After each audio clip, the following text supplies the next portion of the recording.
ദൗർഭാഗ്യകരമായിട്ടുള്ള ഒരു നിലപാടാണ് കർണാടകത്തിലെ ഇന്ത്യ മുന്നണി സർക്കാരിന്റെ, കോൺഗ്രസ് സർക്കാരിന്റെ ഭാഗത്തു നിന്ന് ഉണ്ടായിരിക്കുന്നത്.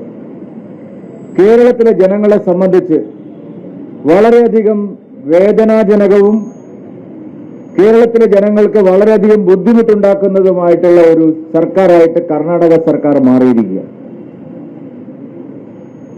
അർജുൻ മണ്ണിനടിയിൽപ്പെട്ടിട്ട് 9ാമത്തെ ദിവസമാണ്. ആദ്യത്തെ 3 ദിവസം കർണാടക സർക്കാർ അർജുന്റെ വാഹനം, ലോറിയും അർജുനെയും പുറത്തെത്തിക്കുന്നതിൽ കാണിച്ച അലംഭാവമാണ് ഈ ദുരന്തം ഇതുപോലെ വഷളാക്കുന്നതിന് ഏറ്റവും പ്രധാനപ്പെട്ട കാരണം. നമുക്കെല്ലാവർക്കും അറിയാം, ഒരു റെസ്ക്യൂ ഓപ്പറേഷന് സാമാന്യമായ ചില മര്യാദകളുണ്ട്. ആദ്യത്തെ 72 മണിക്കൂർ കർണാടക സർക്കാർ ഈ പ്രശ്നത്തിൽ പൂർണ്ണമായിട്ട് കണ്ണടച്ചു. അവരുടെ റോഡ് നന്നാക്കുന്നതിന് വേണ്ടി മാത്രമാണ് എല്ലാ സൗകര്യങ്ങളും ഉപയോഗിച്ചത്. മണ്ണിനടിയിൽപ്പെട്ട ആളെ കണ്ടെത്താനോ തിരച്ചിൽ നടത്താനോ ഒരു തരത്തിലുള്ള ഇടപെടലും നടത്താൻ ആദ്യത്തെ 3 ദിവസം കർണാടക സർക്കാർ തയ്യാറായില്ല. ആദ്യത്തെ 3 ദിവസം കർണാടക സർക്കാർ ഉണർന്ന് പ്രവർത്തിച്ചിരുന്നെങ്കിൽ അർജുനെ നമുക്ക് ജീവനോടെ തിരിച്ചെത്തിക്കാൻ കഴിയുമായിരുന്നു എന്നാണ് വിദഗ്ധന്മാരെല്ലാവരും പറയുന്നത്. പക്ഷെ അവരനങ്ങിയില്ല. ആദ്യത്തെ 3 ദിവസം വെറും 2 JCB മണ്ണ് മാന്തി യന്ത്രം മാത്രമാണ് ഈ സ്ഥലത്തുണ്ടായിരുന്നത്. 3 ദിവസത്തിന് ശേഷം കേരളത്തിലെ എല്ലാ മാധ്യമങ്ങളും അവിടെ ഉണ്ട്. ഞങ്ങൾ പറയുന്നതിൽ എന്തെങ്കിലും ഒരു അപാകത ഉണ്ടെങ്കിൽ അവർക്ക് ചൂണ്ടിക്കാണിക്കാൻ കഴിയും. ആദ്യത്തെ 3 ദിവസം വെറും 3 JCB മാത്രമാണ് അവിടെ ഉണ്ടായിരുന്നത്. വിദഗ്ധന്മാരായിട്ടുള്ള ആരുടെയും സാന്നിധ്യം അവിടെ ഉണ്ടായിരുന്നില്ല. 4 ദിവസം കഴിഞ്ഞതിന് ശേഷമാണ് ജില്ലാ ഭരണകൂടത്തിൽ നിന്നൊരു മറുപടി അവർക്ക് ലഭിക്കുന്നത്. 3-ാം ദിവസം വീണ്ടും FIR രജിസ്റ്റർ ചെയ്യാത്തതുകൊണ്ട് പോലീസ് സ്റ്റേഷനിൽ പോയ അർജുനന്റെ കുടുംബാംഗങ്ങൾക്ക് ഏറ്റവും വേദനാജനകമായ അനുഭവമാണ് ഉണ്ടായത്. അവരെ പരിഗണിക്കാൻ ആളുണ്ടായിരുന്നില്ല, അവർക്ക് വേണ്ടി സംസാരിക്കാൻ ആളുണ്ടായിരുന്നില്ല. KC വേണുഗോപാൽ പറഞ്ഞത് ഞാൻ ആദ്യ ദിവസം തന്നെ ഇടപെട്ടു എന്നാണ്. KC വേണുഗോപാൽ വേറെ ഒരു നേതാവല്ല, കോൺഗ്രസിന്റെ ഏറ്റവും രണ്ടാം തല നേതാവാണ്. രാഹുൽ ഗാന്ധി കഴിഞ്ഞാൽ പിന്നെ എല്ലാ അധികാരങ്ങളും ഉള്ള ആളാണ്, കർണാടകയുടെ ചുമതലയുള്ള ആളാണ്. KC വേണുഗോപാൽ പറയണം, ആദ്യത്തെ 3 ദിവസം കർണാടക സർക്കാർ എന്തുകൊണ്ടാണ് ഇതിലൊരു ചെറുവിരൽ പോലും അനക്കാൻ തയ്യാറാവാതിരുന്നത്? ഒരു പോലീസ് ഉദ്യോഗസ്ഥനെ അവിടെ അയച്ചോ? ഒരു NDRF ഉദ്യോഗസ്ഥനെ അവിടെ കൊണ്ടുവരാൻ തയ്യാറായോ? ഫയർഫോഴ്സിന്റെ വാഹനങ്ങളോ ഫയർഫോഴ്സിന്റെ ബറ്റാലിയനോ അവിടെ വന്നില്ല. എന്തിന് പട്ടാളത്തെ വിളിക്കാൻ 6 ദിവസം കഴിഞ്ഞു? എന്തിനാണ് ഇത്രയും? കർണാടകയിൽ മിലിറ്ററി ബറ്റാലിയൻ ഇല്ലാത്തത് കൊണ്ടല്ല, തൊട്ടടുത്ത് 3 മണിക്കൂർ യാത്ര ചെയ്താൽ വരാവുന്ന ദൂരത്ത് മിലിറ്ററിയുടെ ബാരക്കുണ്ട്. എന്തുകൊണ്ട് വിളിച്ചില്ല? നിസ്സാരമായ കാര്യമല്ല. ചെയ്യേണ്ട ഒരു കാര്യവും കർണാടക സർക്കാർ ചെയ്തിട്ടില്ല. കേരളത്തിൽ നിന്നുള്ള മാധ്യമങ്ങളും രാഷ്ട്രീയ പാർട്ടി ഇടപെടലുകളും ഒക്കെ ശക്തമായതോടുകൂടിയാണ് എന്തെങ്കിലും ചെയ്തു എന്ന് വരുത്തി തീർക്കാനുള്ള ഒരു ശ്രമം അവിടെ നടന്നത്. ആത്മാർത്ഥമായ ഒരു ശ്രമവും കർണാടക സർക്കാർ അർജുന്റെ തിരോധാനത്തിൽ അതിന്റെ ദുരന്തത്തിന് പിന്നിൽ കാണിച്ചിട്ടില്ല. ഇത് വസ്തുതയാണ്, നിഷേധിക്കാൻ കഴിയില്ല കോൺഗ്രസിന്. ഇവിടെ അധ്യക്ഷൻ പറഞ്ഞു ഇത് BJP ആണ് അവിടെ ഭരിച്ചിരുന്നതെങ്കിൽ, കർണാടകയിൽ ഇപ്പോൾ ഒരു BJP സർക്കാർ ആയിരുന്നെങ്കിൽ ഇവിടെ എത്ര പ്രതിഷേധ പ്രകടനങ്ങൾ ഈ നഗരത്തിൽ നമ്മൾ കാണുമായിരുന്നു, എത്ര മെഴുകുതിരി ജാഥകൾ കാണുമായിരുന്നു, എത്ര സാഹിത്യ കൂട്ടായ്മകൾ നടക്കുമായിരുന്നു. ഒരക്ഷരം കേരളത്തിലെ രാഷ്ട്രീയ പാർട്ടികൾ കർണാടക സർക്കാരിന്റെ ഈ കുറ്റകരമായ അനാസ്ഥയ്ക്കെതിരായി, ഈ ഏറ്റവും നീചമായ പ്രവൃത്തിക്കെതിരായി കേരളത്തിന്റെ സാമൂഹ്യ മനസാക്ഷി ഉണർന്നില്ല. ഇവിടെ ഭരിക്കുന്നത് കോൺഗ്രസ് സർക്കാരല്ല, കേരളത്തിൽ LDF സർക്കാരാണ്.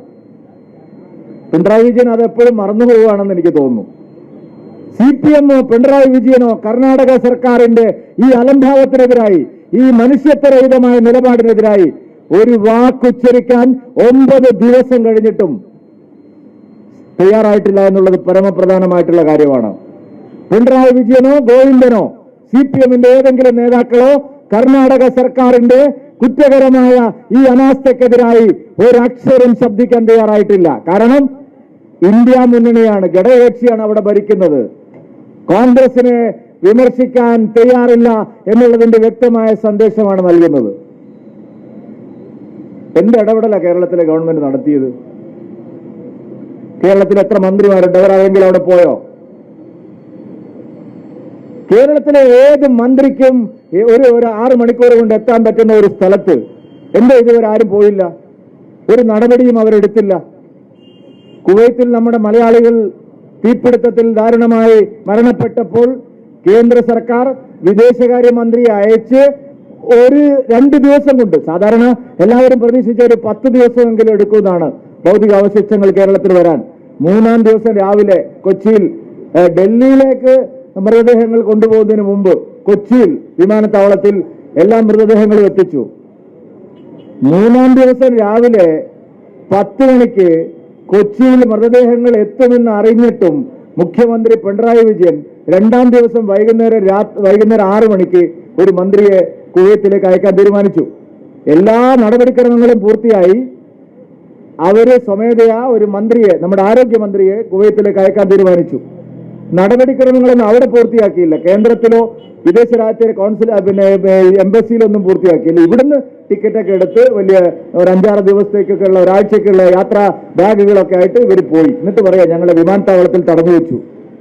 ആ മുഖ്യമന്ത്രി പിണറായി വിജയന് കുവൈത്തിൽ എല്ലാ സൗകര്യങ്ങളും പൂർത്തിയാക്കിയതിന് ശേഷം അവിടെ മറ്റ് ആവശ്യങ്ങൾ കൂടി നടത്തി തിരിച്ചു വരാമെന്ന് വിചാരിച്ച് ഒരു മന്ത്രിയെ അയച്ച പിണറായി വിജയൻ എന്തുകൊണ്ട് കേരളത്തിൽ നിന്നൊരു മന്ത്രി അങ്ങോട്ട് അയച്ചില്ല? എന്തുകൊണ്ട് സർക്കാരിന്റെ ഈ നിലപാടിനെതിരായി ശക്തമായി പ്രതിഷേധിച്ചില്ല? ഇവിടെ ഡിവൈഎഫ്ഐ ആൾക്കാരൊക്കെ ഇല്ല, അവരൊക്കെ ചത്തോ? ഈ നാട്ടില് മണ്ണിനടിയിലായോ? അവരാരും ഒരു അക്ഷരം ശബ്ദിക്കുന്നത് കേട്ടില്ലല്ലോ. ഒരു യുവാവ്, ഒരു ചെറുപ്പക്കാരൻ കേരളത്തിൽ തൊഴിലെടുത്ത് ജീവിക്കാൻ സാധിക്കാത്ത സാഹചര്യത്തിൽ കർണാടകയിൽ പോയി ജോലി ചെയ്ത, ലോറിയും കൊണ്ട് കർണാടക വരെ പോകുന്ന ഒരു ചെറുപ്പക്കാരൻ, ഒരു യുവാവ് ഈ ദാരുണമായിട്ടുള്ള ഒരു ദുരന്ത സാഹചര്യത്തിലെത്തി ഒരക്ഷരം നിങ്ങൾ സംസാരിച്ചോ? എന്തുകൊണ്ടാണ് കേരളത്തിലെ ഡിവൈഎഫ്ഐ ഉൾപ്പെടെയുള്ള ഇടതുപക്ഷ സംഘടനകൾ മൗനം പാലിക്കുന്നത്?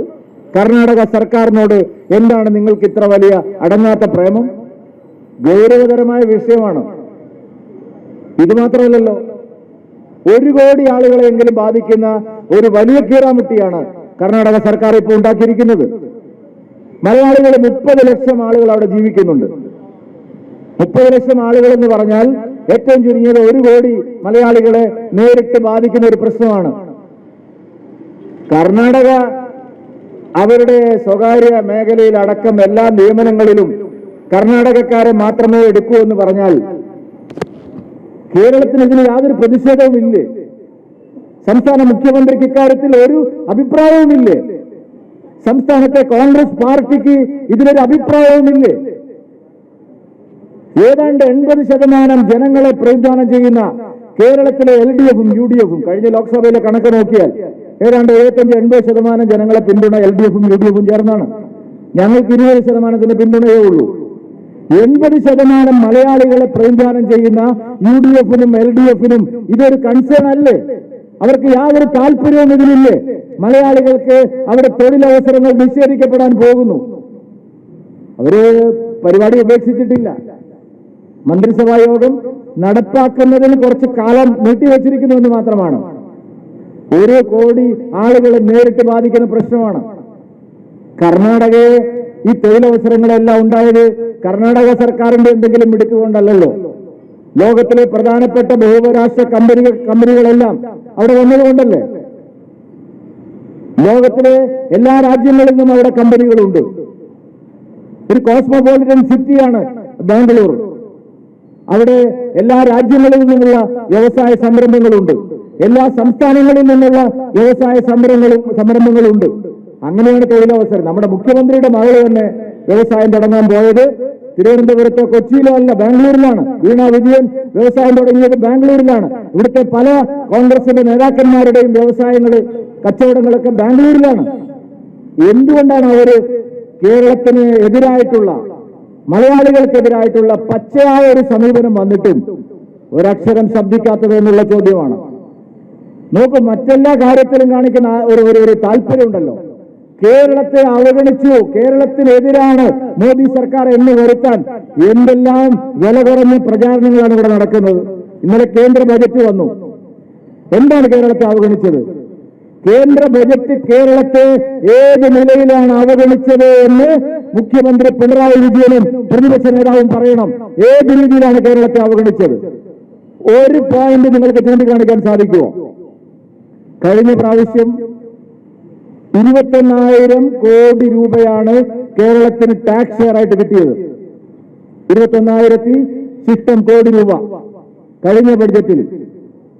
UPA ഭരിക്കുമ്പോ നമ്മുടെ ടാക്സ് ഷെയർ 9,000 കോടിയിൽ താഴെയായിരുന്നു. കഴിഞ്ഞ ബജറ്റിൽ അത് 21,000 കോടി രൂപയായിരുന്നു. ഈ ബജറ്റിൽ നിങ്ങൾ കേരളത്തെ അവഗണിച്ചു എന്ന് പറയുന്ന ഈ ബജറ്റിൽ 24,000 കോടി രൂപ, 3,000 കോടി രൂപയുടെ അധികം ഉണ്ടായത് കേരളത്തെ അവഗണിക്കുന്നത് കൊണ്ടാണോ?